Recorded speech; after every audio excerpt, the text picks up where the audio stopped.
The following is an encore presentation of Everything Everywhere Daily. At the 1862 London International Exhibition, an inventor by the name of Andrew Parkes introduced a new product based on cellulose that he called Parkesine. Little did he know that this material, which could be made elastic when heated and molded into almost any shape imaginable, would become the basis for an enormous percentage of all the materials in common use in the 21st century. Learn more about plastics, how they were invented, and how they're used in the modern world on this episode of Everything Everywhere Daily.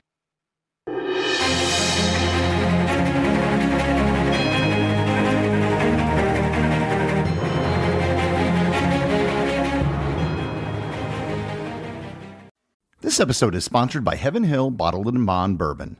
I recently had the chance to try Heaven Hill Bottled and Bond, and I can attest to its exceptional aromas with hints of caramel and vanilla intertwining with its oakiness, which provide a well-rounded flavor profile.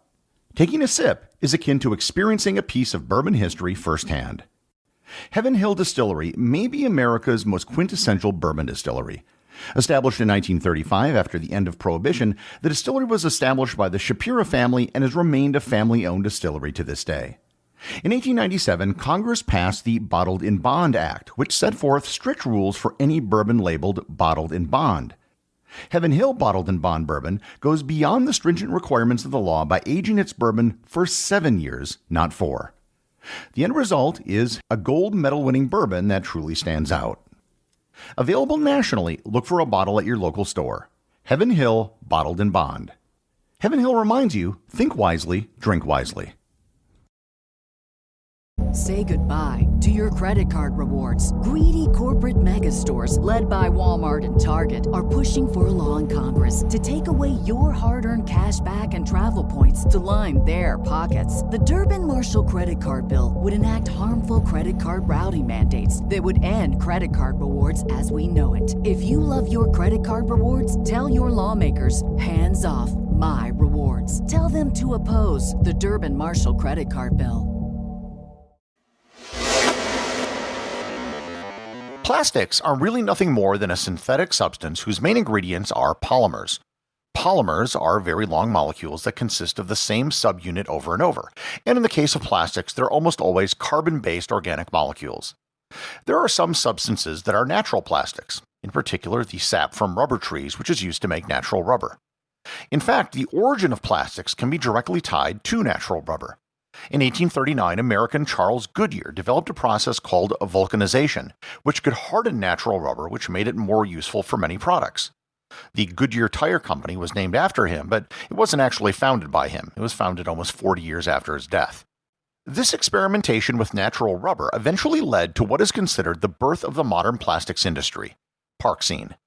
Andrew Park created a substance that was developed from cellulose, which is commonly found in plants and is what makes up most paper. His Parkesine is a type of plastic known as a celluloid. Celluloids are created from nitrocellulose, which is made by combining primarily nitric acid, sulfuric acid, and cellulose. Park's material won a medal at the 1862 London International Exhibition. However, he was never able to convert his invention into a viable company, and he went out of business in 1868. The plastic ball was picked up by American inventor John Wesley Hyatt. Hyatt was responding to a challenge by the billiard ball company Fellon and Callander, who offered a $10,000 prize to anyone who could come up with a substitute for ivory for the manufacturing of billiard balls. Even as early as 1868, ivory was in short supply due to a shortage of elephants. Hyatt experimented with several substances until eventually coming up with a substance he called celluloid, very similar to the substance Andrew Park developed several years before. There's no record of him ever collecting the billiard ball prize, but he did start the Albany Billiard Ball Company, which specialized in plastic billiard balls. More importantly, he developed a far more efficient method of creating celluloid than Park's method. With this, he expanded into the creation of false teeth, piano keys, and most importantly, film. He also patented the first system for injection molding of plastics in 1878, even though that wouldn't become commonplace for another 50 years. Here, I should also note that celluloid is extremely flammable. It can self-combust when heated to temperatures over 150 degrees Celsius or about 300 degrees Fahrenheit. And that is a very big problem when reels of celluloid film had to be run in front of a very hot bulb for motion pictures. Celluloid was the basis for most plastics for the next several decades. It almost single-handedly was responsible for the dramatic reduction in the use of natural materials from animals such as ivory and tortoiseshell. Table tennis balls were actually still made out of celluloid up until 2014. The cellulose used in celluloid came from organic materials such as cotton, and celluloid still had the problem of being extremely flammable. The next big plastic innovation, which addressed many of the problems with celluloid, came with the development of Bakelite, the full chemical name of which is polyoxybenzyl methyl and glycol anhydride. It was the first fully synthetic plastic, and it was developed by the Belgian-American chemist Leo Baekeland. Baekeland, by the way, was the person who first used the term plastic as a noun. Before that, it was just an adjective. Baekeland was looking for a replacement for natural shellac. Shellac is a resin that comes from the lac bug, which is found in South and Southeast Asia. As with ivory, the source of shellac made the supply rather limited. Bakelite was also an electrical insulator, and unlike celluloid, it wasn't highly flammable. Baekeland established the General Bakelite Company in 1910 and licensed the patent to other companies outside of the United States. One of the first uses for Bakelite was in early electronics. If you've ever seen a photo or an old movie where there's a classic black telephone on a desk, that was almost certainly made out of Bakelite. Bakelite was cheap, could be molded into almost any shape, and could be made into almost any color. Bakelite jewelry became fashionable in the 1920s as it offered shapes and colors that weren't possible before. Bakelite jewelry actually became high fashion, with it being promoted on the pages of Vogue and designed by Coco Chanel. It eventually found its way into pieces for board games, gun handles, and kitchenware. If you ever find a plastic object that's from before World War II, there's a very good chance that it's made out of Bakelite. Bakelite and celluloid were far from the only plastics from before the Second World War. Many other polymers were developed that fall under the umbrella of plastics that you might not think of as plastic. Cellophane was invented around the same time as Bakelite by the Swiss chemist Jacques Brandenburger. Like celluloid, it's also made from cellulose, and it's still produced today for some packaging items and for tape. In 1933, polyethylene was developed in England, and it was actually considered a state secret because it was lightweight and used for insulating cable on airplanes. Polyethylene is the most common plastic which is manufactured today, and globally there are over 100 million tons of polyethylene resin produced every year. There are many different types of polyethylene with different recipes depending on what will be used. Most plastic bottles in the world today are some form of polyethylene. In the 1930s, polystyrene began to be produced at an industrial level. It was actually discovered from natural sources almost 100 years earlier. You probably know polystyrene better as styrofoam, or in the type of plastic used in solo cups, or in the hard plastic used in CD cases, for those of you who can remember CD cases. The DuPont Corporation released a synthetic substitute for silk in 1939 known as nylon. Nylon was first sold as the bristles in toothbrushes, but it became a massive hit when it was used for women's stockings in the 1940s.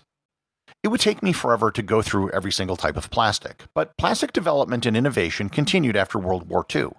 Other plastics and polymers were invented and manufactured, including polyester in the 1950s and polysulfone and Kevlar in the 1960s. Plastics are so ubiquitous today that we almost never even think about them, let alone the different types of plastics that can be used with different properties. Today, you can buy plastics wholesale in the form of tiny little pellets. These pellets can then be melted and injection molded to make pretty much anything you want. I've talked about many different technologies on this podcast, and I've made the claim that the modern world couldn't exist without them. But I think that is especially true in the case of plastics. Odds are, most of you listening to the sound of my voice right now are doing so on some device that uses plastic. If you have earbuds in right now, they're probably plastic. If you're using a smart speaker, it's plastic. If you're in your car, the dashboard and a good part of the car stereo face are plastic. There's a good chance that your clothing and shoes are also based on plastic. Plastics have done a lot of good, and they're extremely useful. They have, more than anything else, eliminated the demand for goods like ivory, which were threatening certain animal species. However, plastics do have their downside. As we consume more and more plastics, this downside is becoming more and more apparent.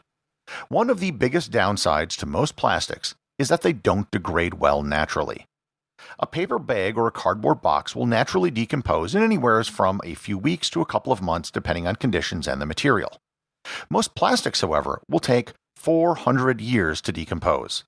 On top of that, most plastics float. This has resulted in an enormous amount of plastic that is now floating out in the ocean. In the middle of the Pacific Ocean is a spot known as the Great Pacific Garbage Patch, which is almost entirely plastic. It's believed that the garbage patch has actually been there since the 1940s, but it's been increasing tenfold every decade since 1945. I've personally seen beaches all over the world which were just covered in plastic trash which washed up on shore after being disposed thousands of miles away. Believe it or not, 90% of the plastic waste in the ocean comes from just 10 rivers. 8 are in Asia and 2 are in Africa. The Yangtze, Indus, Yellow, Hai-He, Ganges, Pearl, Amur, Mekong, Nile, and Niger rivers. All 10 of these rivers have very large populations living on them with very poor sanitation systems. There are a host of ideas for cleaning up the garbage patch, but that's probably worth its own episode at some point in the future. If you think the solution is recycling more plastic, I have some bad news for you. Plastics are one of the least recycled products. If you put something plastic into a recycling bin, statistically speaking, based on global recycling rates, only about 20% of it will actually be recycled. 55% of it will be dumped in a landfill, and the rest will be incinerated. The problem with plastic recycling is that all plastics are different. Even plastics that are in theory the same type have different additives and dyes. That makes the end product not very desirable to most manufacturers, and recycled plastic is often more expensive than new plastic. The good news is that there are some technologies on the horizon that might solve this problem. In particular, microbes and enzymes that can quickly digest plastics down to their component parts. One experimental enzyme can break down plastic bottles in as little as 6 hours, and the resulting materials can be used as base materials for making brand new plastics. One of the other big problems with plastics is microplastics. This hasn't gotten nearly as much attention as floating bottles simply because researchers are just discovering how pervasive it is. Microplastics are defined as any piece of plastic smaller than 5 millimeters. However, we are now finding bits of plastic that are much smaller that can be classified as nanoplastics, which are under 1 micrometer in size. So far, these have been found to be everywhere. And by everywhere, I literally mean everywhere.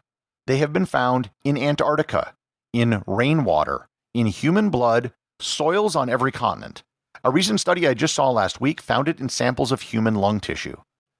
The particles are so small that they can be carried long distances by wind and rain. They are also so small that they can cross cell walls and affect the functioning of individual cells.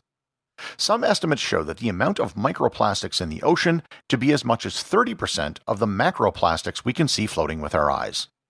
This is all a pretty new field of research, so there is a lot we don't know about the impact of micro and nanoplastics yet. Most micro and nanoplastics are believed to come from tires, clothing, and footwear. The wear from car tires is believed to be the largest source of microplastics by a wide margin. Microplastics from clothing largely come from the erosion of synthetic materials during the washing process. There are also products that include microbeads of plastic as an abrasive agent. These are normally found in soap, face and body wash products, and toothpaste. Some countries have already banned the use of plastic microbeads, and more are likely to do so soon. So plastics are a double-edged sword. They have indeed made the modern world possible, and have improved the living conditions for billions of people, allowing clothing and other items to be manufactured affordably. On the other hand, plastics in the ocean and microplastics that are, well, everywhere, are also major issues that still have to be addressed. Either way, much of the advancement in material science in the last century and a half can be boiled down to just one word: plastics.